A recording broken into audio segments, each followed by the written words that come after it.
पिछले दिनों एक ख़बर बड़ी प्रमुखता से तमाम ही वेब पोर्टल पर अखबारों में देखने में आई, जिसमें ये दिखाया गया, जिसमें ये खबर लगाई गई कि अब सऊदी अरब में भी रामायण और महाभारत स्कूलों में पढ़ाई जाएगी।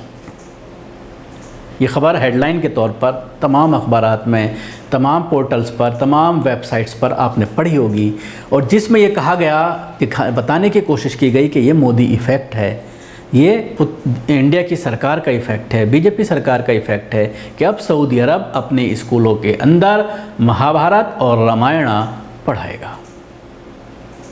जाहिर सी बात है, इस पर कोई ऑब्जेक्शन नहीं है, क्योंकि हिंदुस्तान में भी पढ़ाई जाती है, भारत में भी पढ़ाई जाती है और सभी बच्चे पढ़ते हैं, चाहे वो किसी भी धर्म के हों।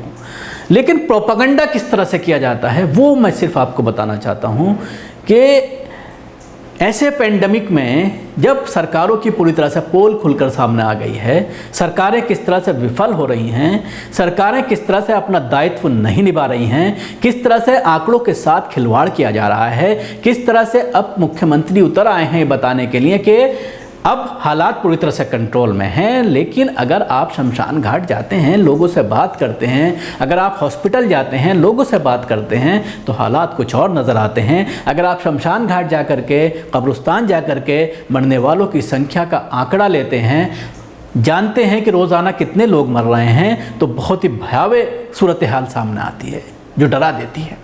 लेकिन सरकार ये कह रही है कि अगर आपने ऑक्सीजन के ऊपर सवाल किया, अगर आपने व्यवस्था के ऊपर सवाल किया, तो आपको ऊपर NSA लगा दिया जाएगा। यानी आप सरकार की कारकर्दगी के ऊपर सवाल भी ना खड़ा करें। अगर आपने कोई सवाल किया, आपने शॉर्टेज ऑफ ऑक्सीजन अगर आपने बताई, अगर आपने बताया कि ऑक्सीजन की शॉर्टेज है, या अगर आपने बताया कि हॉस्पिटलों की क्या हालत है, तो आपके ऊपर NSA लगा दिया जाएगा। ये बात योगी आदित्यनाथ उत्तर प्रदेश के मुख्यमंत्री बाकायदा मीडिया के सामने आकर ये बात कहते हैं, ट्वीट करते हैं कि अब आंकड़े घटना शुरू हो गए हैं, हालात पूरी तरह से कंट्रोल में हैं, अस्पतालों में कोई भी मरीज़ अब वापस नहीं जा रहा है।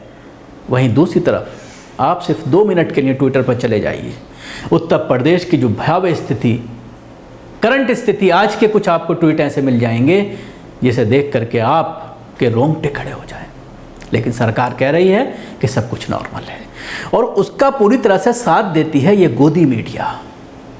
सरकार खौफज़दा है सोशल मीडिया से। यही वजह है कि ट्विटर से बहुत सारे ट्वीट जो है डिलीट कराए जा रहे हैं। ट्विटर से दरख्वास्त की गई है कि व्यवस्था के ऊपर अगर कोई सवाल करता है तो उसको डिलीट करना होगा, और ट्विटर कर रहा है, मजबूर है। लेकिन गोदी मीडिया आज भी सरकार के साथ खड़ी है। जो दिशा निर्देश सरकार की तरफ से मिल रहे हैं उस पर अमल किया जा रहा है। ऐसे पेंडेमिक में ये एक भ्रम फैलाया गया ताकि जिस तरह से इस तरह की ख़बरों से जो एक फ़िरक़ा है वो खुश होता है, सनातनी जो फ़िरक़ा है वो खुश होता है और कहता है, देखिए मोदी जी ने ये कर दिया कि अब सऊदी अरब में रामायण और महाभारत स्कूलों में पढ़ाई जाएगी। इस खबर का पूरी तरह से खंडन किया गया है वहाँ की सरकार के ज़रिए, वहाँ के लोगों के ज़रिए, जो पूरे एजुकेशन पॉलिसी में लगे हुए हैं, जो एजुकेशन सिस्टम में वहाँ पर लगे हुए हैं, उनके ज़रिए इस खबर को तरदीद की गई है। और ये कहा गया है कि ये सरासर गलत है, ऐसा बिल्कुल भी वहाँ के स्कूल में लागू नहीं किया गया है, बल्कि वहाँ की भारतीय बहुत सारे स्कूल हैं वहाँ पर जो कौंसुलेट के अंडर में चलते हैं। रियाज में हैं, इंडियन स्कूल है, जद्दा में है, दोनों जगह पर हैं, DPS है। तो जो भारतीय स्कूल हैं जद्दा और रियाज में या और किसी शहर में सऊदी अरब के, उन स्कूलों के अंदर पढ़ाई जाएगी। जाहिर सी बात है उसका सिलेबस CBSE का सिलेबस है, तो ये कौन सी नई खबर हुई।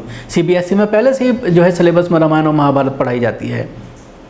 इस खबर को प्रमुखता से दिखाने का क्या मकसद था, इसका आप अंदाज़ा खुद लगा सकते हैं, और फैसला मैं आपके ऊपर छोड़ता हूं कि इस तरह की खबरें दिखा करके किस तरह से ऐसे हालात में जब लोग परेशान हैं, लोग तरस रहे हैं ऑक्सीजन के लिए, बेड के लिए, ऐसे हालात में इस तरह की खबर फैला करके भ्रम फैलाना, लोगों के अंदर इस तरह की भावना लाने की कोशिश करना कि जो कुछ हो रहा है हिंदुत्व के लिए वो सिर्फ मोदी और बीजेपी कर रही है, और उसका एक सियासी फ़ायदा उठाना, इसके लिए हमेशा बीजेपी के साथ इसके लिए गोदी मीडिया हमेशा तत्पर रहती है और उनके एजेंडे पर पूरी तरह से काम करती हुई नजर आती है। शुक्रिया। आपको हमारा प्रोग्राम कैसा लगा ज़रूर बताएं। हमारे यूट्यूब चैनल को सब्सक्राइब करना ना भूलें, इसके साथ ही बेल आइकन ज़रूर दबाएं। धन्यवाद। सभी अहम खबरों के लिए न्यूज़ MX को सब्सक्राइब करें, साथ ही बेल आइकॉन को जरूर दबाएं। लाइक, शेयर, कमेंट करना ना भूलें।